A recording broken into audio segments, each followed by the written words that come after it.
All right. Normally I take a couple weeks off, but I'm bored and I have nothing better to do. So, today we're going to be matchmaking the UFC welterweight division. Okay. Right now, the division, I would say it's in a golden I'd say it's a golden era. The welterweight division is completely overflowing with talent. I've never seen it. Well, I have, but it's been a very long time since we've seen a division that has this many killers. There are champions, there are contenders.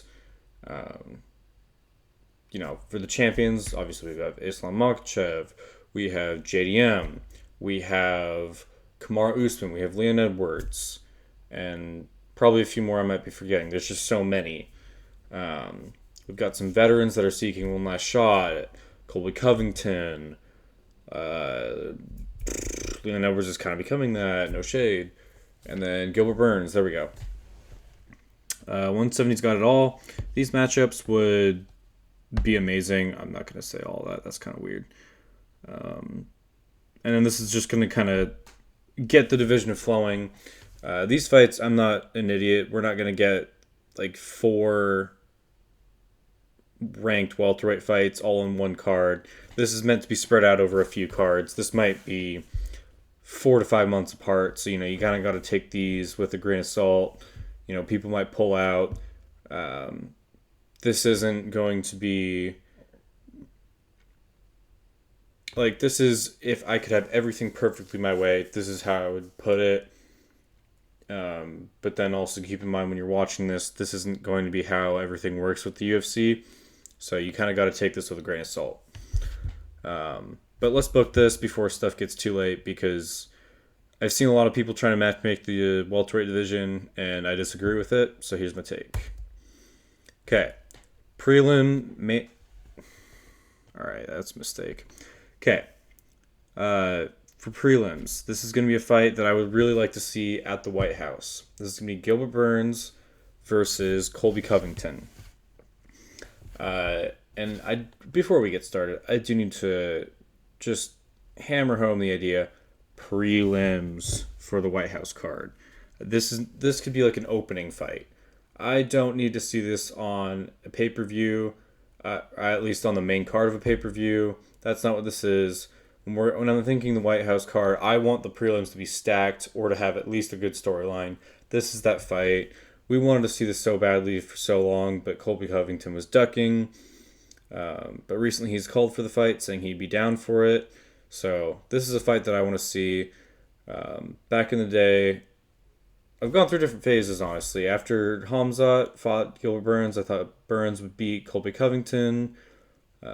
Then again, Colby Covington did a lot better against Kamaru Usman than Burns did. So I'd really like to see it. I honestly don't know who wins, especially at this point of the career. But I think it'd be a real shame if we just never saw this fight. So I'd really like to see this. Now, all right, yeah. So you're kind of seeing that these slides aren't exactly perfect. So it says main event. I also want this to be on the prelims for the White House. Now, when I say these 2 fights on the White House card, I only want one of these. So UFC, I'm giving you 2 options, all right? Make one of these happen for the prelims. You don't need them both. If you want both, I don't really care that much, but I wouldn't recommend it. Why I want this fight to happen? I think Leon Edwards deserves kind of an easy fight to get him back in the win column. After all he's done for you guys, Dana White himself for UFC 300 said that Leon Edwards was given 3 different guys, and all it was yes, yes, and yes. And then you just kind of think about it. I know that people gave him a lot of smoke for trying to avoid the Bilal fight, but he did still fight him. And he didn't want Colby Covington. He made it very clear he didn't want that fight, but the UFC told him, you're fighting him, and so he did it. Obviously, his fight style is his choice. So, you can't really be like, oh, it's not his fault, it's boring. He is boring, But I do think that after all he's done for the UFC, and then also after he fights Bilal Muhammad, he goes in there, he thinks he's going to fight a striker in JDM, and he gets his opponent switched. It's Sean Brady, and he gets ragdolled. And then immediately afterwards, he fights Carlos Prates, who is a killer, um, and gets knocked out brutally. He's now on a 3-fight losing streak. I think he's better than what his record currently shows. But I think if he tries to take another fight too soon with the wrong mindset, then he's going to lose again. And I think it'd be a real shame. I'd like to see Leon Edwards in the win column before potentially losing again. Or honestly, this could be a good retirement fight for him if he wants to get out there, get a win, and go home forever. But ignore the slide. This is not a main event at the White House. I'm not that dumb. And I'm a blockhead, but not that much. Okay, next up. We have Sean Brady versus MVP, the silent struggle. We have Sean Brady's currently ranked number 6 thanks to Shavkat leaving the rankings. He's got a good submission game. Although he doesn't necessarily complain about it too much, at least compared with MVP. He's not able to get any fights right now, and after he just got dog walked by Morales in a round, no one in the top 5 is going to give him a fight, and I don't think anyone 7 through 15 is going to want to fight him because he's, like, sure, number 6 is a good ranking to get, but you also get no name value out of fighting him, so it's a really, really, really hard fight with no real reward. And then we have MVP. He's a veteran with nothing to lose. If he can get through Sean Brady, then, we're talking number 1 contenders fight, or maybe even a title fight if things really play out for him. This is the fastest way to do it, and it prevents him from needing to fight a striker. It prevents him from needing to fight a grappler. If he ever gets the belt, he's not going to have to defend against Sean Brady. And honestly, this is something I might talk about in future videos, but I think it's the smartest thing to do to call out the boogeyman that nobody wants to fight right before you get your number 1 contender or your title shot. Because assuming that you think you are the best in the world and assuming that you believe that you will get the belt, if you have a win over the boogeyman or the worst stylistic matchup, you don't have to defend against him unless the guy gets a couple of wins. Because the UFC is not going to want to give Sean Brady another shot to fight him. You're basically locking him out of the title picture as long as you're champion. So honestly, I'm kind of confused by why more fighters don't do it. Obviously, it's a higher risk, but I think the long-term gain that you're going to get from it is worth the risk. But other than that, like, these two fighters are just struggling to get fights. So I think the main reason I have this fight, and they're also not terribly fun to watch. MVP can be fun if he gets a knockout, but he hasn't gotten a knockout so far in the UFC to my knowledge. So I think, you put them together, hopefully one of them can do something interesting, and then they'll get some stock. Maybe people will want to see him fight again. So with that, we're going to move on. JDM versus Carlos Prates. Man, these slides are getting worse and worse. Sorry, guys. I'm not sure which one's supposed to be Carlos Prates and which one's supposed to be JDM. I'm really struggling here. If we take I don't even know if you guys can see my mouse either, but kind of wonder which one. I like the cutoff foot there. All right. Well, this is going to be a slick striking fight that has technical precision and creativity from JDM versus a power puncher that has really good shot selection. I want this to be a feature fight on a UFC pay-per-view, or this better be a Fight Night pay-per-view. While I will admit that Prates is technically in the top 5 because of Shavkat leaving the rankings, I would really hate to see him get a title shot right now because Leon Edwards was already on a 2-fight losing streak. The KO was great. Honestly, thank God. Even though I was rooting for Leon Edwards because he was finally going to get to go against a striker and I thought he was going to win. By the time the first round was over, I was actively rooting for Carlos Prates to knock him out because you finally get a striker that's supposedly a good matchup for you and you immediately start wrestling against the fence. I wanted to kill myself watching that fight. It was awful. I forgot where I was going, so we're just going to move on to why I want JDM to have this fight. Islam Makhachev beat him so badly that there's no chance the UFC wants to see that fight again without seeing him go at least get 2 wins. There's no way they're giving him another shot after 1 win. I don't care what they do. I don't care if he knocks him out in the first 10 seconds. So I think we take our time here with JDM. I'd really love to see him get the belt back after Islam retires. He's my favorite fighter outside of Islam Makhachev. So I think we have to take this slow and take advantage of the fact that he's only 28.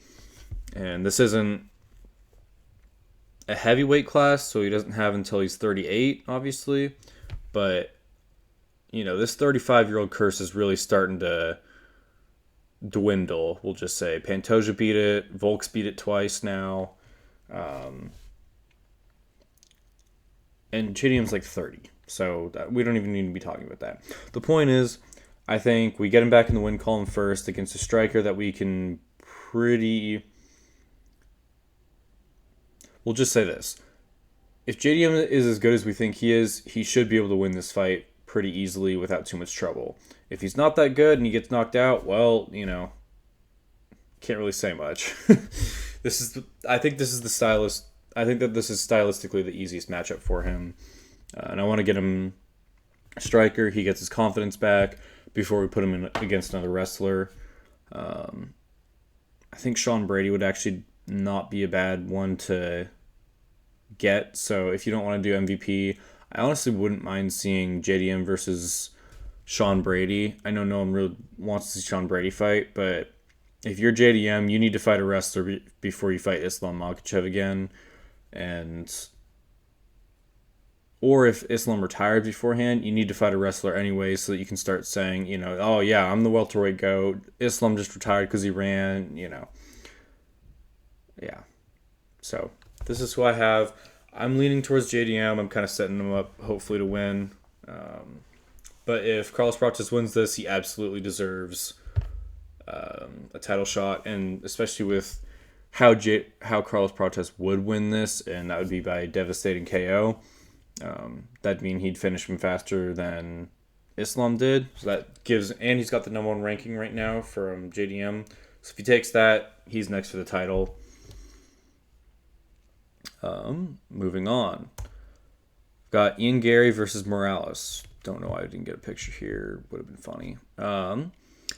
They are both right here. I know I said if JDM knocks out Carlos Prates, or if Carlos Prates knocks out JDM, he'd get a title shot. That is unless these two fight each other. They're both ranked ahead of him right now. Ian Gary's already beaten Carlos Prates. They're both right there. They do both deserve it. Wouldn't be upset with either of them getting the shot with Islam Makhachev right now. But the reality is, I don't think that we're going to see it.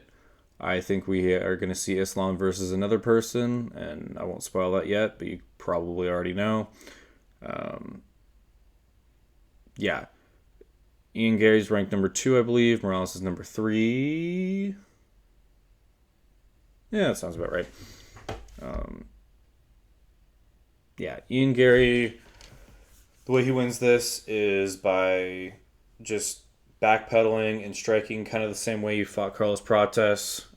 He needs to go out there and outstrike him, and I'd say mix in the takedowns, although I would be a little nervous to do that if I'm Ian Gary. I think you got to just stay on the back pedal and shoot less takedowns than he did against Prates, because I think Morales is actually decent on the ground, and either way is probably going to be 25 pounds bigger than Ian Gary on fight night. So I don't know if you want to be taking that grappling with Ian Gary, or with Morales if you're Ian Gary. But the point of this fight is, if Carlos Prates KOs JDM in devastating fashion by the time that Islam defends his belt and is looking for another guy, He's going to jump both of these guys, so I'm not necessarily making this fight for these two because I really want to see it. It's kind of, I think that these guys both deserve it, and I don't think these guys want to get left in the dust just because they're rank squatting. Because right now, with how many killers there are and how many options the UFC has for title shots, um, they can't really afford a rank squat. This isn't the lightweight division when Dustin, Justin, Charles are all ruling the division and they can just kind of sit around and fight once a year and then get a title shot. These guys are going to have to fight for it if they want it. Um, Honestly, I think Morales is the hardest fight for Ian Gary. So I guess this is another reason that Ian Gary should take this fight is if he can beat Morales before he gets the hold of the belt, he's not going to have to rematch Morales for at least a little while. He'll get to fight somebody else that he wants. And honestly, credit to both of these guys. These guys both will fight anyone, anywhere, anytime, any place. Um, I'm honestly concerned that Morales beats Islam because I was thinking that Sean Brady was going to ragdoll Morales, and he smoked him in the first round. Like it was taking candy from a baby. I couldn't believe it because people forget, man. Sean Brady submitted Leon Edwards, who was the number one contender at the time, and Morales beat him up like he owed him money. I never seen anything like that. So honestly, I think Morales might beat Islam, which is really scary to me. Um, and I could totally see Morales knocking him out. On the other hand, Ian Gary will fight anyone, anywhere, anytime, any place. He fought MVP, who was ranked lower than him. He fought Carlos Prates on short notice, which is ridiculous. He fought Shavkat on short notice. And honestly, like, I I'd probably pick Ian Gary in a rematch right now, especially since Shavkat is coming off of an injury. I really have a hard time seeing Ian Gary losing that rematch because Shavkat did clearly win 3 rounds, but I mean, like, he didn't do a whole lot. He held him up against the fence for the first 2 rounds, which is where he won. Round 4 was a little bit more exciting, where he kind of did stuff. But rounds 3 and 5, I believe it was, Ian Gary clearly won. So, I don't know. We'd have to see that fight again. I'd really like to see it again.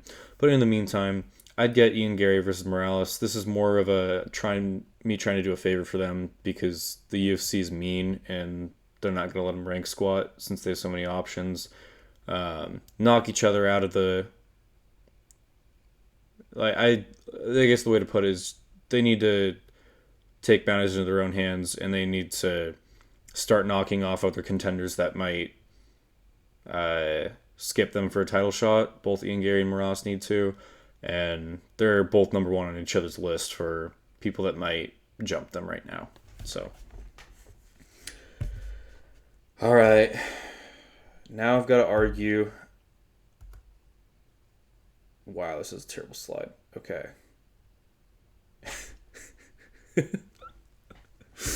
Oh man, I was so ready to argue until I saw the slide. Wow. All right. All right. Okay, hear me out, guys. I actually agree with the UFC that Islam versus Kamaru should be next. And I know what you're thinking. Oh, Kamaru's washed. Oh, Kamaru's washed. Oh, this and that. He hasn't fought anyone. Guys, he defended his belt 5 times. All right? I know this isn't 2021 anymore, but he just absolutely smoked Buckley. And, oh man, I'm not going to let any people forget that Buckley was the favorite for that.